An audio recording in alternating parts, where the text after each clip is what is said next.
দর্শক আসসালামু আলাইকুম ও রহমতুল্লাহি বারাকাতুহু। আমি লিটন চৌধুরী লন্ডন থেকে আপনাদের সবাইকে স্বাগতম ও শুভেচ্ছা। আমাদের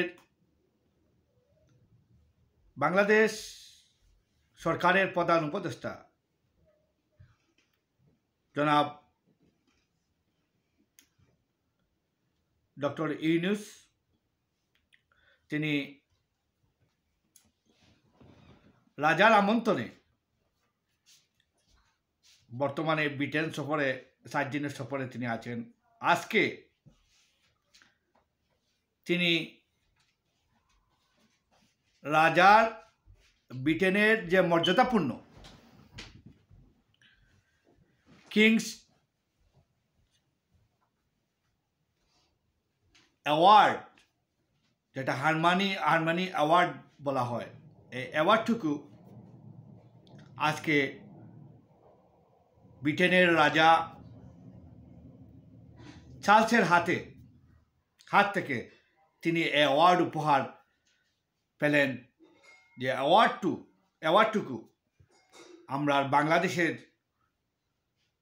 শুধু বাংলাদেশের মানুষ গর্বিত নয়, বিশ্বের মানুষ আজ উপভোগ করল এই অ্যাওয়ার্ড সেরেমনি, যেটা রাজা তৃতীয় চার্লসের কাছ থেকে যে অ্যাওয়ার্ড নিয়েছেন, কিংস অ্যাওয়ার্ড, হারমোনি অ্যাওয়ার্ড, এটা এইমাত্র এর আগে বান কি মুন পেয়েছিল, জাতিসংঘের মহাসচিব, আর এই সেকেন্ড টাইম আমাদের ডক্টর মোহাম্মদ ইউনূস পেয়েছেন। এটা আমাদের জন্য গর্বের ব্যাপার। বাঙালি আজ গর্বিত।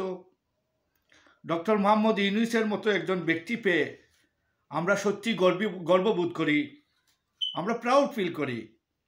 আমরা বাংলাদেশি, আমরা আজ পৃথিবীর আনাচে কানাচে আমাদের যেভাবে আমরা প্রতিষ্ঠিত হচ্ছি, নানানভাবে আমাদের ছেলে সন্তানরা বিভিন্ন বড় বড় পর্যায়ে এখন জব করতেছে বিদেশের বিভিন্ন জায়গাতে। এটা বাংলাদেশের জন্য গর্বিত। আর আমরা যে অহংকার করি যে আমাদের যে বরেণ্য যে কিছু মানুষ পৃথিবীর আনাচে কানাচে আছে সম্মানিত, তার মধ্যে অন্যতম হলো এই ডক্টর মোহাম্মদ ইউনূস। আজকে অ্যাওয়ার্ড পাওয়ার পর উনি রাজকীয়ভাবে যে সম্মান পেয়েছেন তা আমি নিজ চোখে দেখলাম। এবং বাংলাদেশের 54 বছরের ইতিহাসে, বাংলাদেশ স্বাধীন হওয়ার পরে ডক্টর ইউনূসের মতো বিরল সম্মানের অধিকারী আমার চোখে দেখা আর কাউকে দেখিনি। তাই এই সম্মানিত ব্যক্তিকে আমরা সবাই যেন সম্মান জানাই, এই আপনাদের কাছে আমার এই আকুতি মিনতি।